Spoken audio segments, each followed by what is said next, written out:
नमस्कार साथियों, स्वागत है आपका अपने चैनल नितेश पांडे में।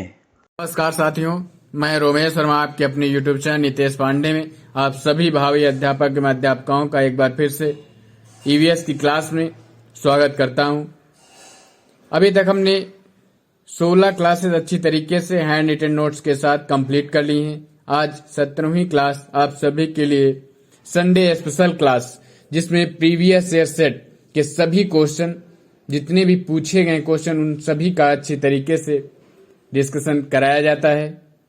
तो अगर ये वीडियो आप सभी को पसंद आ रही हो तो वीडियो को सबसे पहले लाइक करें, शेयर करें और सब्सक्राइब बिल्कुल ना भूलें। चलिए स्टार्ट करते हैं 2017 का शॉर्ट पेपर। पहला क्वेश्चन है, संविधान सभा ने राष्ट्रीय गान को अपनाया था। कब अपनाया था राष्ट्रीय गान को? तो पहला ऑप्शन है 20 जनवरी 1950 को, दूसरा है 24 जनवरी 1950, तीसरा ऑप्शन है 21 मई 1949, चौथा ऑप्शन है 13 नवंबर 1949। तो इसका सही आंसर क्या है? 24 जनवरी 1950 को संविधान सभा ने राष्ट्रीय गान को अपनाया था। अब राष्ट्रीय गान हमारा क्या है? जन गण मन। इसको लिखा किसने है? गुरुदेव रविंद्रनाथ टैगोर जी ने। किसने लिखा है? रविंद्रनाथ टैगोर जी ने लिखा है। फिर नेक्स्ट क्वेश्चन देखेंगे, पुष्कर मेला कहाँ आयोजित किया जाता है? कौन सा मेला? पुष्कर मेला कहाँ आयोजित किया जाता है? तो पहला ऑप्शन है जयपुर, दूसरा उदयपुर, तीसरा जोधपुर, चौथा अजमेर। तो इसका सही आंसर क्या है? अजमेर। अजमेर में पुष्कर मेला आयोजित किया जाता है। अजमेर कहाँ है? राजस्थान में। कहाँ पर है? राजस्थान में है। पुष्कर में ही ब्रह्मा जी का एकमात्र मंदिर स्थित है। यहाँ पर ब्रह्मा जी का एकमात्र मंदिर स्थित है, ये भी याद रखेंगे। फिर नेक्स्ट क्वेश्चन क्या है, पराबैंगनी किरणों में से कौन सी अधिक हानिकारक है? जो पराबैंगनी किरणें होती हैं उसमें से सबसे हानिकारक कौन सी किरण होती है? तो पहला ऑप्शन है U A, UV A, UV B, UV C, उपर्युक्त में से कोई नहीं। अल्ट्रा वायलेंट किरणें होती हैं, अल्ट्रा वायलेंट रेस। यूवी का मतलब होता है अल्ट्रा वायलेंट रेस। तो ए, बी, सी। तो इसका सही आंसर क्या है? अल्ट्रा वायलेंट रेस सी जो होती है सबसे ज़्यादा खतरनाक होती है, सबसे ज़्यादा हानिकारक होती है। अब देखते हैं जो ए होती है, पराबैंगनी किरण ए होती है और पराबैंगनी किरण बी होती है। यह किससे प्राप्त होती है? ये दोनों किससे प्राप्त होती हैं? सूर्य के प्रकाश से। किससे प्राप्त होती हैं? सूर्य के प्रकाश से प्राप्त होती हैं, जो बहुत ही कम हानिकारक होती हैं। ए जो कम हानिकारक होती, इससे थोड़ा अधिक बी हानिकारक होती है। बी जो होती है वह त्वचा के कैंसर के लिए उपयुक्त होती है, इसके कारण त्वचा का कैंसर हो जाता है। और जो सी होती है वह व्यक्ति द्वारा कृत्रिम तरीके से, जैसे कार्बन, लोहा, जितनी भी अन्य धातुएं हैं, मरकरी है, वेपर लैंप है, इससे प्राप्त होती है और यह सबसे ज़्यादा खतरनाक होती है। तो सबसे ज़्यादा खतरनाक कौन सी होती है? अल्ट्रावायलेट रेस सी। समझ में आए? फिर नेक्स्ट क्या है, निम्नलिखित में से कौन सा जैवमंडल का अजैविक घटक नहीं है? फिर से देखेंगे, निम्नलिखित में से कौन सा जैवमंडल का अजैविक घटक नहीं है? तो पहला ऑप्शन है प्रोटीन, दूसरा है मृदा, तीसरा है कवक, चौथा है फास्फोरस। तो इसका सही उत्तर क्या है? कवक। सही आंसर क्या है? कवक। कवक क्या होता है? यह जैवमंडल का जैविक घटक है। कौन सा घटक है? यह जैविक घटक होता है। अब क्यों होता है जैविक घटक, अभी बताएंगे। अजैविक घटक नहीं होता है। और जितने भी प्रोटीन, मृदा, फास्फोरस, ये सभी क्या हैं? अजैव घटक हैं, अजैविक घटक हैं। क्योंकि क्या होता है, अजैविक घटक में पानी, हवा, मिट्टी, धूप, जितने भी खनिज हैं सभी आते हैं और जो प्रजनन नहीं करते हैं। अजैविक घटक जो होते हैं वो प्रजनन नहीं करते हैं। जिसमें प्रोटीन है, वसा है, मृदा है, फास्फोरस है, जितने भी होते हैं वो सारी चीज़ें आते हैं। और जो जैविक घटक होते हैं उसमें प्रजनन करने की क्षमता विकसित होती है।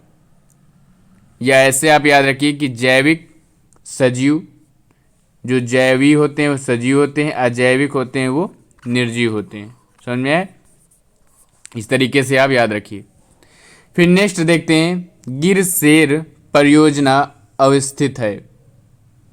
कौन सी? गिर शेर परियोजना अवस्थित है। कहाँ पर स्थित है? पहला ऑप्शन है गुजरात, दूसरा महाराष्ट्र, तीसरा उत्तर प्रदेश, चौथा मध्य प्रदेश। तो इसका सही आंसर क्या है? गुजरात। गिर शेर परियोजना कहाँ स्थित है? गुजरात।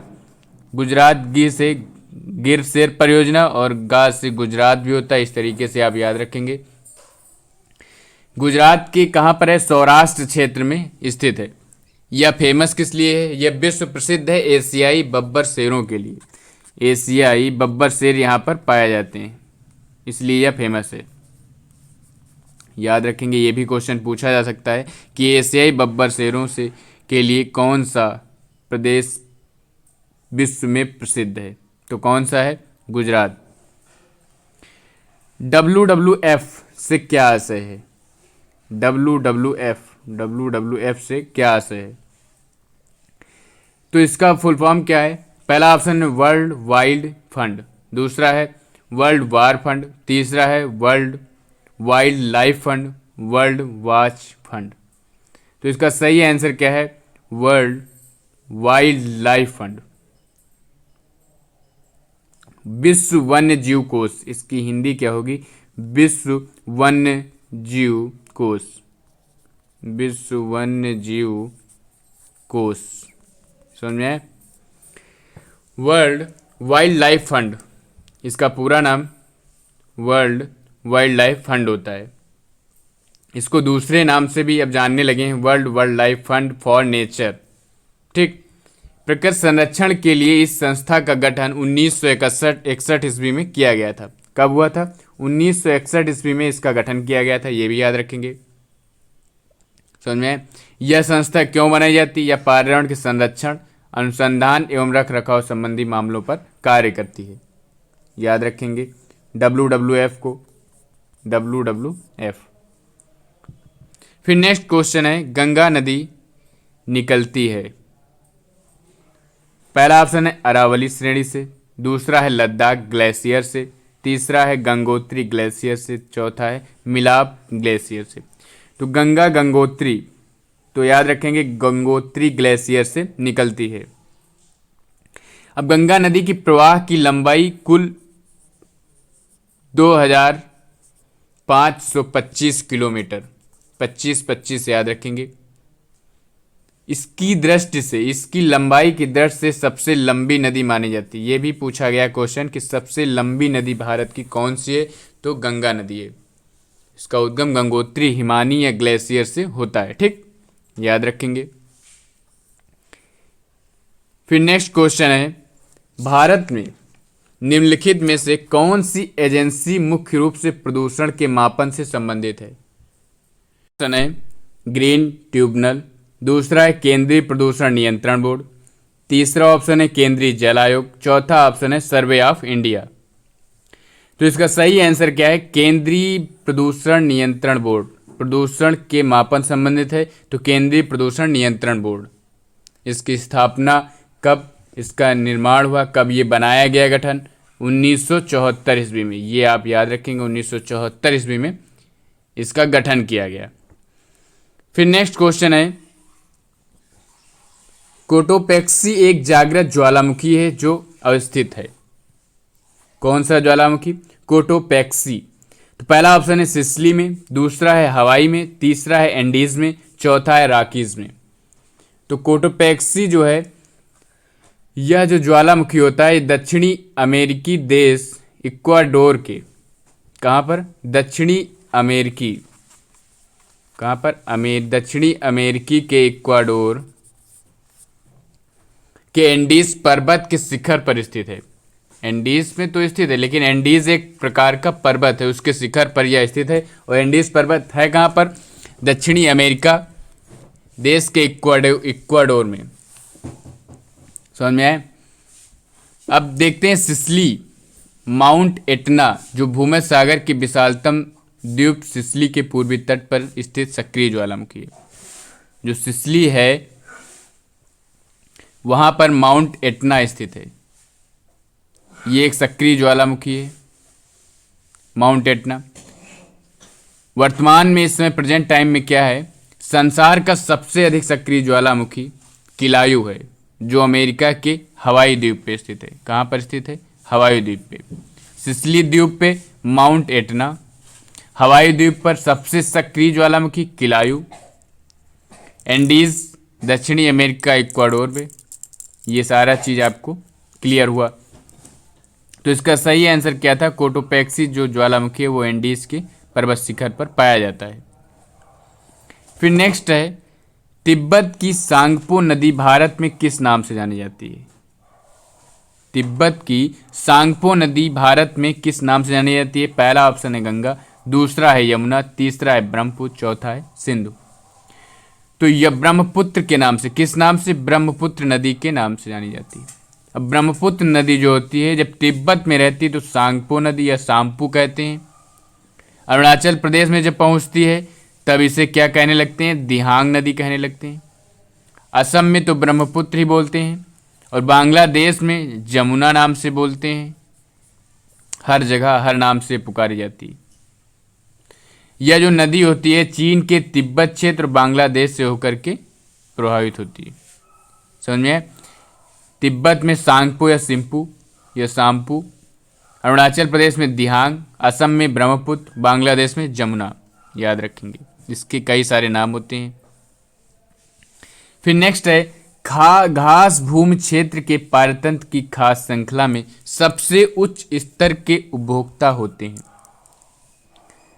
जो घास भूमि क्षेत्र होता है उसके पारतंत्र जो बनाया जाता है उसकी श्रृंखला में सबसे उच्चतर स्तर के उपभोक्ता होते हैं।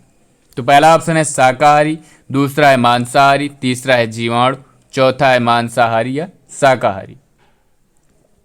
तो घास भूमि क्षेत्र का जो पारतंत्र होता है सबसे उच्चतर स्तर जो होता है वो मांसाहारी का होता है। क्या होता है? कार्निवोरस, मांसाहारी।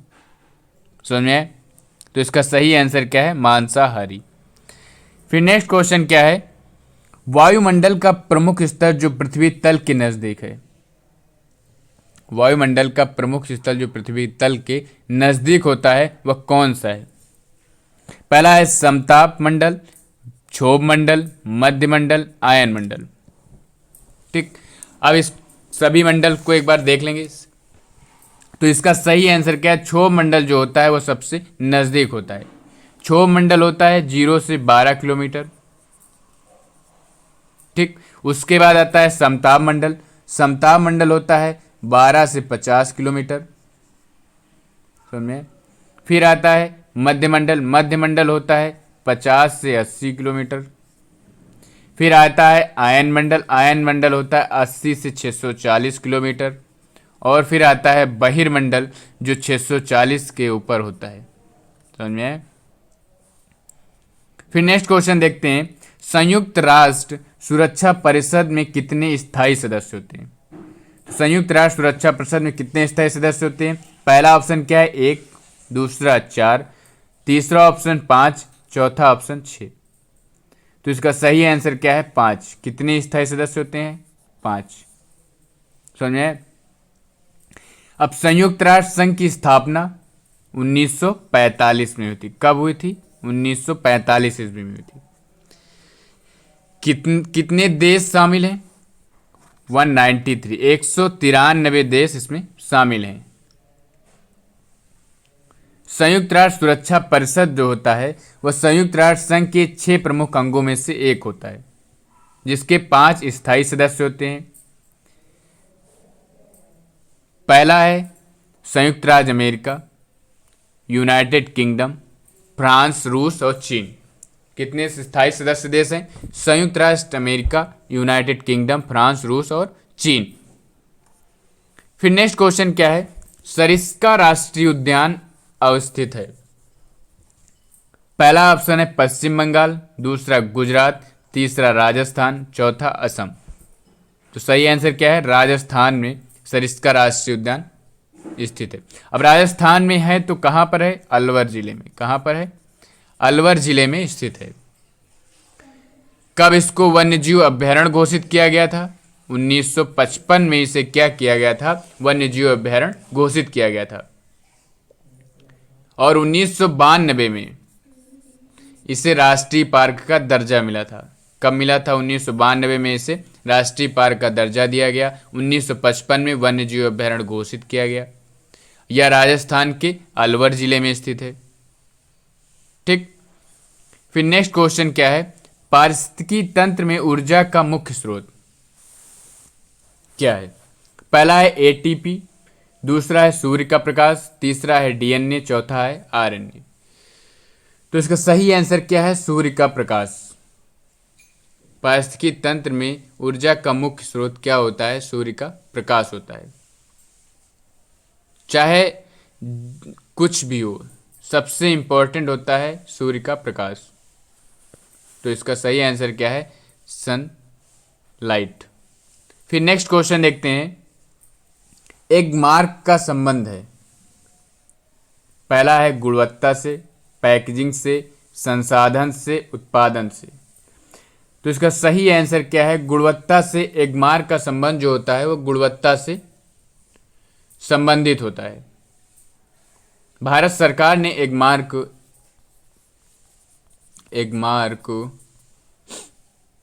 जो होता है MARK, ठीक, एक मार्क भारत सरकार के विपणन एवं निरीक्षण निदेशालय द्वारा कृषि संबंधित विभिन्न जितने भी उपभोक्ता वस्तुओं के लिए निर्धारित किया जाता है। एक मार्क जो होता है प्रमाणीकरण करता है। खाद्य पदार्थों का निरीक्षण करके फिर उसे प्रमाणीकरण करता है। समझ में आया? पदार्थों के चयन में, खाद्य पदार्थों के चयन में यह सहायता प्रदान करता है। विभिन्न श्रेणियों के आधार पर उपभोक्ता क्या करता है? पदार्थ की गुणवत्ता को जान जाता है कि पदार्थ की गुणवत्ता कैसी है। समझ में आया? फिर नेक्स्ट क्या है क्वेश्चन? आर्सेनिक द्वारा जन प्रदूषण संबंधित है। आर्सेनिक द्वारा जन प्रदूषण सर्वाधिक है। कहां पर है? किस राज्य में है आर्सेनिक द्वारा सबसे ज्यादा जन प्रदूषण? ये जन जो लिखा है यहां पर जन नहीं, जल प्रदूषण होता है। ठीक, तो आर्सेनिक द्वारा जल प्रदूषण सर्वाधिक है। किस राज्य में है देखते हैं। तो पहला ऑप्शन है उत्तर प्रदेश में, दूसरा है मध्य प्रदेश में, तीसरा है बिहार में, पश्चिम बंगाल में। तो इसका सही आंसर क्या है? पश्चिम बंगाल में सबसे ज्यादा जल प्रदूषण आर्सेनिक के द्वारा है। अब आर्सेनिक क्या होता है? आर्सेनिक एक गंधहीन और स्वादहीन उपधातु है जो कहां पाई जाती है? जमीन की सतह के नीचे प्रचुर मात्रा में उपलब्ध होती है।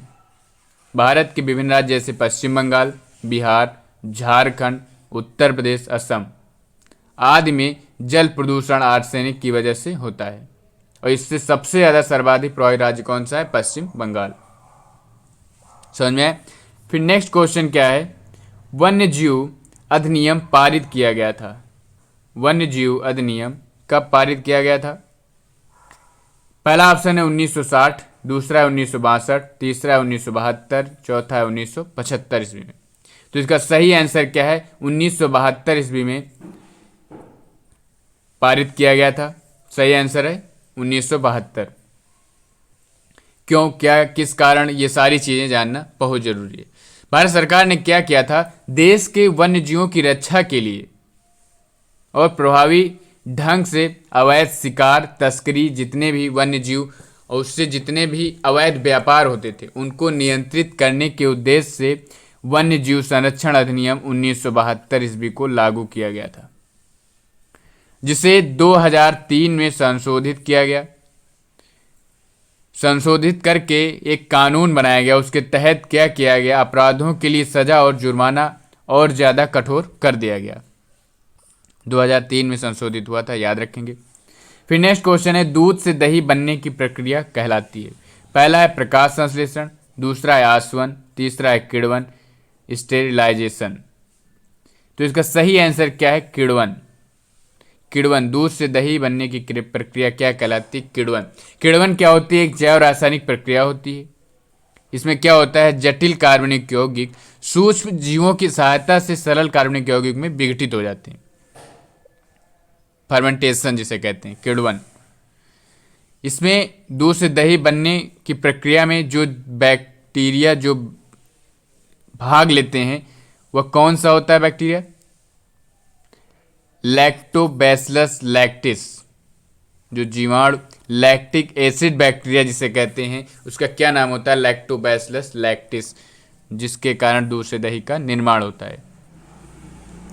फिर नेक्स्ट क्वेश्चन है, किस देश के संविधान से मौलिक कर्तव्यों को लिया गया है? पहला ऑप्शन है जर्मनी, दूसरा है यूनाइटेड किंगडम, तीसरा है यूएसए, चौथा है यूएसएसआर। तो इसका सही आंसर क्या है? यूएसएसआर। क्या है सही आंसर? यूएसएसआर। देखते हैं थोड़ा सा। सन 1976 में कब हुआ था? 1976 में कौन सा संशोधन? 42वां संवैधानिक संशोधन द्वारा भारतीय संविधान में एक नया अध्याय कौन सा था? 4 का, जिसमें क्या है? मूल कर्तव्य शीर्षक के अधीन जोड़ा गया था, ठीक, जिसमें नागरिकों को 10 मूल कर्तव्य का उल्लेख है और ये मूल कर्तव्य रूस के संविधान से लिया गया है। एसएसआर पूर्व में एसएसआर था, अब इसे रूस कहते हैं, रूस के संविधान से लिया गया है। समझ में आए?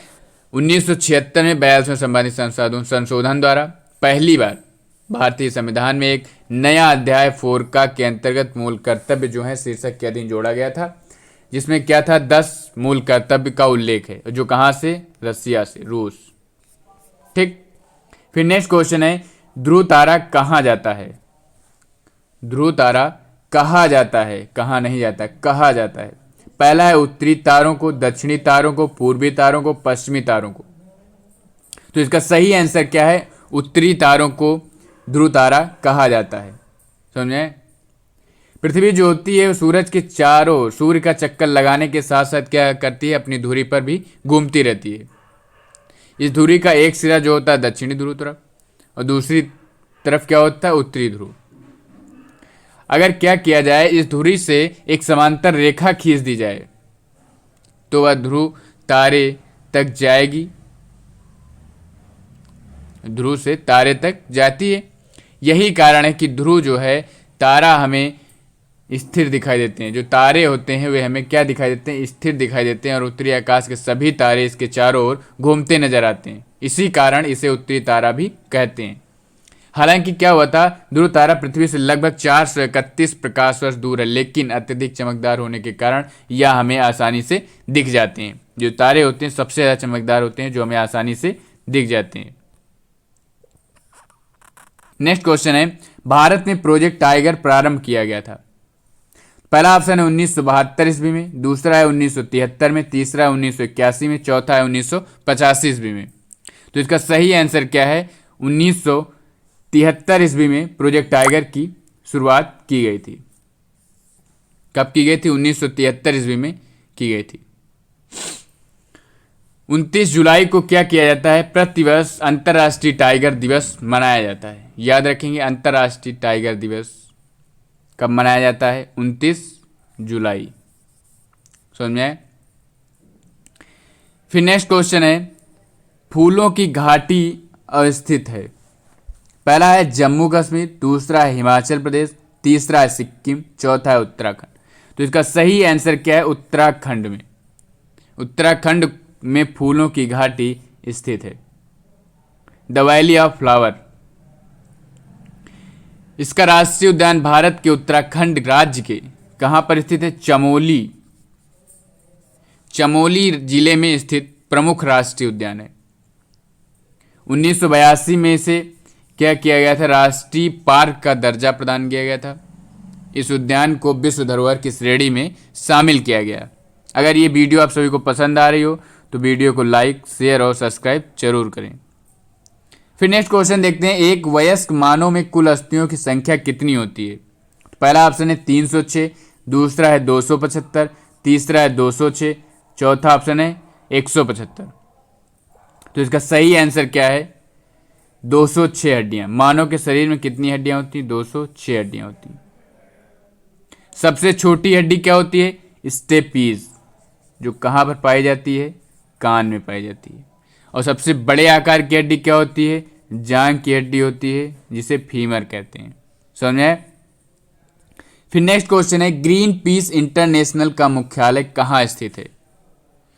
ग्रीन पीस इंटरनेशनल मुख्यालय कहाँ स्थित है? तो पहला option New York, Sydney, Amsterdam, Nagasaki. तो इसका सही आंसर क्या है? एम्स्टर्डम। एम्स्टर्डम में स्थित है। यह वैश्विक पर्यावरण संगठन है। जो ग्रीन पीस है एक वैश्विक पर्यावरण संगठन है जिसका मुख्यालय नीदरलैंड, एम्स्टर्डम को क्या कहते हैं? नीदरलैंड। एम्स्टर्डम कहाँ पर है? नीदरलैंड में स्थित है, याद रखेंगे। इसके अलावा क्या है, 55 से अधिक देश हैं जो 26 स्वतंत्र राष्ट्रीय और क्षेत्रीय कार्यालय हैं।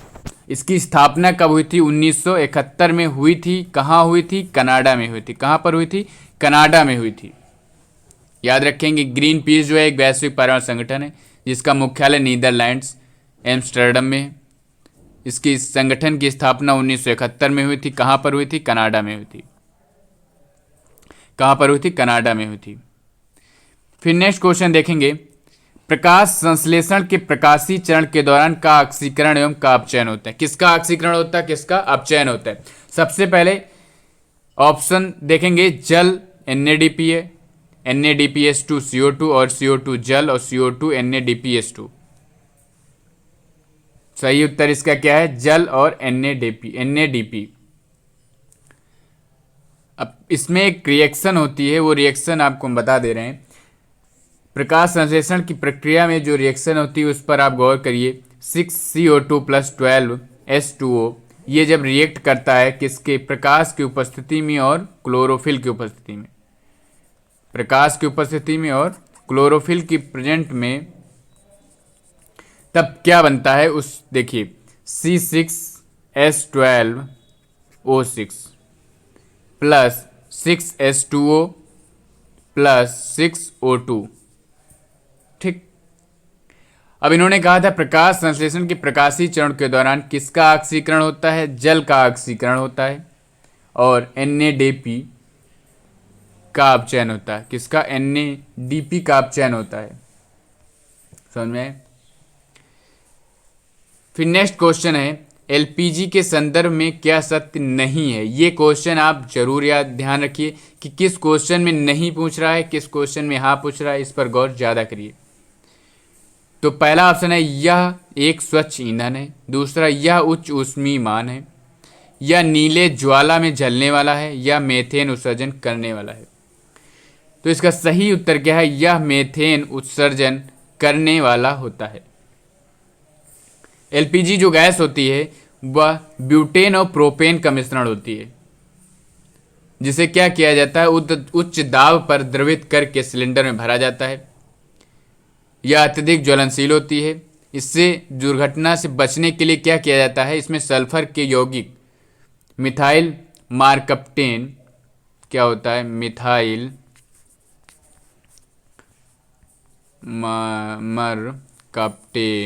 मिथाइल मारकप्टेन को मिला देते हैं ताकि इसका रिसाव हो और इसकी गंध को पहचान लिया जाए। ठीक, सल्फर के यौगिक मिथाइल मारकप्टेन को मिला दिया जाता है, जिससे क्या होता है? इसके रिसाव को आसानी से पहचान लिया जाता है। प्रजातियों की उत्पत्ति एक रचना है। The origin of species. The origin of species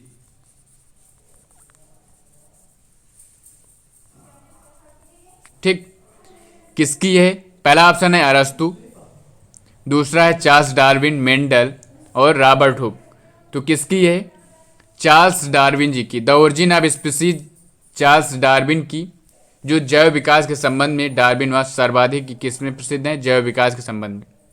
समझे? ओरिजिन ऑफ स्पीसीज इन्हीं की रचना है।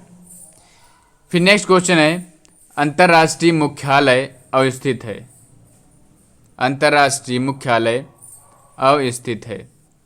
पहला ऑप्शन है जिनेवा, दूसरा है हेग, तीसरा है न्यूयॉर्क, चौथा है पेरिस। तो अंतर्राष्ट्रीय न्यायालय का मुख्यालय कहाँ पर स्थित है? इसका सही आंसर क्या है? हेग। कहाँ पर स्थित है? हेग में स्थित है। अगर ये वीडियो आप सभी को पसंद आ रहा हो तो वीडियो को लाइक, शेयर और सब्सक्राइब जरूर करें। फिर मिलते हैं अगली वीडियो में, तब तक के लिए धन्यवाद।